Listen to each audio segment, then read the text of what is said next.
Hello students, civil engineering fourth semester, mechanical engineering fourth semester and electrical engineering fourth semester. This is fourth lecture, revision lecture and 51 या 52 होगा ये वैसे हमारा overall सारा lecture है। तो आपको जैसा कि मैंने बताया था रोज़ बता रही हूँ आपको ताकि आपका कन्फ्यूज़न दूर हो जाए कि section A, section B, section C, CS part 2 में 3 सेक्शन होंगे। सेक्शन ए 14 नंबर का, सेक्शन बी 14 नंबर का, सेक्शन सी 22 नंबर का। 14 दूना 28 एंड 22 बराबर 50। तो सेक्शन ए में जो 14 नंबर का है उसमें पहला क्वेश्चन आपका प्रीपोजिशन होगा। प्रीपोजिशन 4 मार्क्स के होंगे। आपको 2 नंबर का रहेगा जो fill in the blank type का रहेगा, उसमें प्रीपोजिशन लगाना रहेगा। और 2 नंबर का रहेगा जिसमें आपको चॉइस दी रहेगी, आप उसमें से एक छांट के सही प्रीपोजिशन लगाइए, ठीक है।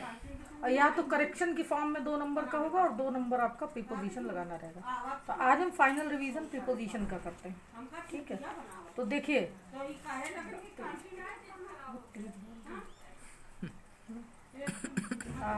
तो इनफाइनेटिव ऑब्जेक्ट के साथ प्रीपोजिशन और मिसलेनियस यूज ऑफ प्रीपोजिशन कैसे होते हैं। इनफाइनेटिव ऑब्जेक्ट्स क्या होते हैं? इनफाइनेटिव ऑब्जेक्ट्स का मतलब होता है जैसे ये उसमें वर्ब एग्जैक्टली सटीक उस समय होती नहीं है, क्रिया कुछ की नहीं जाती है, वो काम करने के लिए होता है। जैसे देखिए ये वो मकान है जिसमें जो मेरे परिवार के रहने के लिए है। अब यहाँ पे देखिए रहने के लिए है, रहा नहीं जा रहा है, रहने का पर्पस है, वर्ब का पर्पस है, ठीक है, कि उस काम को करने के लिए। This is infinitive object. ये वो मकान है जो मेरे परिवार के रहने के लिए है। या ये रही फुटबॉल जिससे हमें खेलना है। खेलना है, अभी हम खेल नहीं रहे हैं, खेलने की कोई क्रिया हो नहीं रही है, होगी कि नहीं होगी नहीं पता, खेलना ना। तो इनफाइनेटिव एंड जीरेंट 2 होता है। जैसे आप पढ़ते हैं ना कि टहलना एक अच्छा अभ्यास है, walking is a good exercise. तो इसमें क्या हो गया, वॉकिंग, वॉक प्लस ING आपने लगाया तो जीरेंट की तरह यूज किया। And it is good exercise to walk, walk करना एक अच्छा अभ्यास है, ठीक है। मतलब टहलना एक अच्छा अभ्यास है, मीनिंग दोनों की। बट जीरंड में जब आप क्या करते हैं वर्ब प्लस ING लगा देते हैं। जैसे walking is a good exercise, walking यानी टहलना, ना उसमें भी लग गया बट वो जीरंड यूज हो रहा है, वॉकिंग जीरंड हो गया। And it is good exercise to walk, टहलना एक अच्छा अभ्यास है। यहाँ पे आप इनफाइनेटिव की तरह यूज कर रहे हैं, है ना। तो इनफाइनेटिव एंड जीरंड का आपको मतलब तो पता ही है। जीरंड में वर्ब प्लस ING लगा देते हैं, इनफाइनेटिव में टू प्लस वर्ब लगाते हैं। तो इनफाइनेटिव ऑब्जेक्ट के साथ प्रीपोजिशन देखिए। हमारा पहला example, this is the house to live in. देखिए डबल प्रीपोजिशन है, टू, लिव रहने के लिए, इन माने ये वो मकान है जिसमें जो मेरे परिवार को रहने के लिए है। To live in, live in, live के साथ इन हो गया। This is the house to live in, ये एक इम्पॉर्टेंट एग्जाम्पल है, अक्सर ये डिप्लोमा में आता है, इसीलिए मैंने इसे करीब 10 साल के अनसॉल्व से इसे छांट के निकाला है। This is the house to live in for my family, ये वो मकान है जिसमें मेरे परिवार को रहना है। दूसरा एग्जाम्पल देखिए, हियर इज अ फुटबॉल, ये रही फुटबॉल, ये रही एक फुटबॉल, टू प्ले विद। देखिए बहुत ही बड़ा ही सटल सा प्रयोग है, जिससे खेलना है। टू प्ले खेलना है, यानी जिसके साथ हमें खेलना, जिस फुटबॉल से हमें खेलना है वो ये रही। ये इस तरह के सेंटेंस आपको बनाना हो तो बहुत कठिन लगेगा। तो here is a football to play with, ये हाँ ये फुटबॉल है जिससे हमें खेलना है। टू प्ले विद, जिस फुटबॉल से हमें खेलना है, यानी यहाँ पे विद प्रीपोजिशन का देखिए कितना बढ़िया प्रयोग किया गया है। I need something to write with, आप हिंदी में कहते हैं ना मुझे लिखने के लिए कुछ चाहिए, स्केच पेन दे दो, पेंसिल दे दो, पेन दे दो, मार्कर दे दो, चॉक मिट्टी दे दो, वॉटेवर, मुझे लिखने का एक मीडियम चाहिए, ठीक है, मुझे लिखने के लिए कुछ चाहिए। तो आपको क्लास में मैंने बताया था कि हिंदी में लिखने के लिए कुछ चाहिए होता है तो इंग्लिश में राइट विद होता है, याद आया राइट विद का प्रयोग। I am writing with my pen, मैं अपनी पेन से लिख रही हूँ। हिंदी में पेन से लिखा जाता है, से या द्वारा। संस्कृत का ने को से या द्वारा तृतीया विभक्ति, संस्कृत की जो तृतीया विभक्ति होती है वो प्रयोग होती है हिंदी में और संस्कृत में, बट इंग्लिश में विद का प्रयोग होता है उसके लिए। जो हिंदी में अर्थ होता है तृतीया विभक्ति का संस्कृत में, वो इंग्लिश में विद हो जाता है। ये आपको हमने बताया था ना कि अगर आप विभक्तियों के शब्द याद कर ले, ने, को, से, द्वारा, के लिए, से, भिन्न, का, के, की, रा, रे, री, में, तो आपको प्रीपोजिशन फट से समझ में आ जाएगा। मतलब 5 मिनट लगते हैं प्रीपोजिशन समझने में। यदि आप पहले संस्कृत का कोई सा रूप उठाइए और उसकी विभक्ति वाइज ने, को, से, द्वारा, के लिए, से, भिन्न, का, के, की, रा, रे, री, में, पे, पर, ए, अरे, इतना याद कर लीजिए। उसके बाद आपको प्रीपोजिशन एकदम आसान लग जाएगा। तो देखिए, से या द्वारा जो हमारा तृतीया विभक्ति था वही वाला यहाँ पे विद यूज हो रहा है, उसके लिए यहाँ विद यूज हो रहा है। I need something to write with, मुझे कुछ लिखने के लिए चाहिए, यानी किसी चीज़ से मुझे लिखना है। उर्दू में हम से बोलते हैं, हमारी हिंदी का भी जो डायलेक्ट है वो उर्दू से चलता है, तो किसी चीज़ से लिख रहे हैं। संस्कृत में ही लिखते हैं से, संस्कृत में यही विद ही होता है हमारा तृतीया विभक्ति, किसी चीज़ के द्वारा लिखते हैं, ठीक है। लेकिन हिंदी में उर्दू का डायलेक्ट चलता है, इसलिए जो है इसमें से हो गया। तो I need something to write with, मुझे किसी चीज कुछ चाहिए लिखने के लिए। She likes being looked at, ये देखिए बहुत पैसिव वॉइस में ये प्रयोग देखिए, प्रीपोजिशन का थोड़ा टफ है, समझने की कोशिश करिए। शी लाइक्स, वो पसंद करती है, यानी उसे पसंद है। बीइंग लुक्ड एट, उसे कोई देखे ये बहुत पसंद है।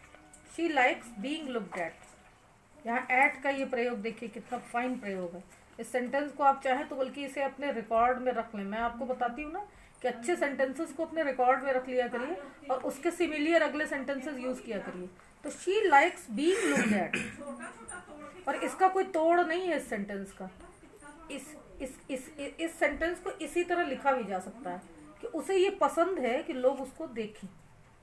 She likes being looked eight, क्योंकि कौन लोग देखेंगे, यहाँ पे हमारा कोई सब्जेक्ट नहीं है, तो she likes being looked eight, उसे देखा जाना पसंद है, यानी उसे लोग देखें ये पसंद है। यहाँ एट का बहुत ही फाइन प्रयोग है पैसिव वॉइस में, ये सेंटेंस ही हमारा बहुत अच्छा है। दूसरा देखिए, आई हेट बीइंग लाफ्ड एट, यहाँ देखिए हिंदी में हम कहते हैं इस वाक्य को, तो कहते हैं मुझे लोगों पे हंसने से नफरत है, यानी लोगों की हंसी उड़ाना, मुझे लोगों की हंसी उड़ाने पर मुझे बहुत चिढ़ होती है, नफरत होती है, गुस्सा आता है, कुछ भी नहीं पसंद है। बट ये इंग्लिश में जब ये सेंटेंस बना तो आई हेट, मुझे नफरत है, नहीं पसंद है, बीइंग लाफ्ड एट, कि लोग मेरे ऊपर हंसे, लोग मेरे ऊपर हंसे, इस बात से मुझे बहुत नफरत है। आई हेट बीइंग लाफ्ड एट, यानी कोई मेरे ऊपर हंसे उससे मुझे बहुत चिढ़ है, बहुत नफरत है। सभी को चिढ़ होती है, तो उसका मजाक न उड़ाए। तो I hate being laughed eight, यहाँ एट का ये प्रयोग देखिए कितना फाइन है पैसिव वॉइस में, क्योंकि जो हंसी उड़ाएगा वो यहाँ नहीं मौजूद है, ऑब्जेक्ट नहीं है इसमें। तो I hate being laughed at. Next sentence देखिए, this is the room I slept in, in, ये इन है हमारा, this is the room I slept in, ये वो रूम है जिसमें मैं सोता था, यानी या सोती थी, यानी स्लेप्ट इन, इन प्रीपोजिशन कैसे है, यहाँ चाहते तो वेयर भी लगा सकते हैं, this is the room where I slept, लेकिन वेयर का मतलब फिर वेयर आई स्लेप्ट हो जाता, तो ग्रामेटिकली मिस्टेक तो ना होती। यहाँ अगर हम वेयर लगा देते रूम के बाद वेयर आई स्लेप्ट, तो ग्रामेटिकली ये मिस्टेक ना होती, लेकिन वेयर से यहाँ पे इन से मीनिंग हमारी ज़्यादा अनम्बगस हो जाती है, बहुत ही सुस्पष्ट हो जाती है। स्लेप्ट इन नहीं, रूम के अंदर सोना। वेयर का मतलब हो जाता है कि कमरे में कोई स्पेसिफिक पोजीशन नहीं है कि कहाँ पे सोते थे, कमरे के बाहर, कमरे के ऊपर, छत पर, कि आंगन में, तो इसलिए वेयर ना लगा के इन लगाया गया यहाँ पे। वेयर से भी यहाँ काम चलाया जा सकता, this is the room where I slept, तो भी हो जाता काम। बट आई स्लेप्ट इन, जिस कमरे में मैं सोता था, ये वो कमरा है जिसमें तो जिसमें जो हमारा शब्द है, जिसमें, तो जिसमें और जहां में जो बारीक सा अंतर है, वही अंतर यहाँ पे आई इन प्रीपोजिशन बता रहा है। मैंने आपको कल बताया था ना कि लैंग्वेज को और रिफाइंड करने के लिए हम प्रीपोजिशंस का बहुत ही सटल इस्तेमाल करते हैं, SUBTLE, सटल, यानी बहुत ही सूक्ष्म प्रयोग, जिससे हमारी लैंग्वेज रिफाइंड होती है दिनों दिन। This is the man I was speaking of, ये वो व्यक्ति है जिससे मैं बात कर रहा था। यहाँ पे विद whom भी लगा सकते थे हम, this is the man with whom I was speaking, जिसके साथ मैं बात कर रहा था, और यहाँ पे ऑफ प्रीपोजिशन हमने एक लगा दिया, this is the man I was speaking of, ये वो व्यक्ति जिससे मैं बात कर रहा था। इसी को हम ऐसे भी यूज कर सकते हैं, this is the man whom I was speaking, जिससे, और यहाँ भी जिससे अर्थ आ रहा है ऑफ प्रीपोजिशन से। वैसे आपको ये बता दूं कि कॉम्प्रीहेंशन में आप ऐसे सटल यूज मत करिएगा, नहीं आप गलत हो जाएंगे, बस सिंपल वाले यूज करिएगा जो आपको आता हो। He is travelling about the world, देखिए अबाउट क्यों लगाए यहाँ पे, he is travelling about the world, हम चाहते तो यहाँ लिख सकते थे he is travelling all over the world, वो पूरी दुनिया में ट्रेवल कर रहा है, बट पता है ऑल ओवर द वर्ल्ड कहते तो क्या मीनिंग निकलती, ऑल ओवर द वर्ल्ड जब हम कहते तो इसका ये मतलब निकलता कि एक साथ एक ही व्यक्ति पूरी दुनिया में कैसे हो सकता है, हो सकता है क्या, नहीं हो सकता ना। जैसे जैसे वो मार्केट में भटक रहा था, he was wandering in the market, गलत हो जाएगा, पूरे बाजार में एक ही व्यक्ति एक समय में एक ही जगह तो एक व्यक्ति की उपस्थिति होगी ना, तो इसलिए अबाउट लगाया गया है। जब ट्रैवल, वॉन्डर यानी भटकना, वॉकिंग चलना हो, तो एक व्यक्ति का शरीर एक ही जगह एक समय में रह सकता है, वही शरीर बार बार यहाँ जाएगा वहाँ जाएगा। तो he is travelling about the world, यानी दुनिया के हर जगह वो व्यक्ति यात्रा कर रहा है। ये आपका प्रीपोजिशन फिनिश हुआ। अगर इसके एक्सपेरिमेंट से आपको नहीं समझ में आ रहा है तो आप मुझसे पूछिए और मैं आपको फिर से बताऊंगी। आपके पास कोई एग्जाम्पल हो मुझे व्हाट्सएप करिए, पूछिए, फ़ोन करिए, मैं आपको बताऊँ।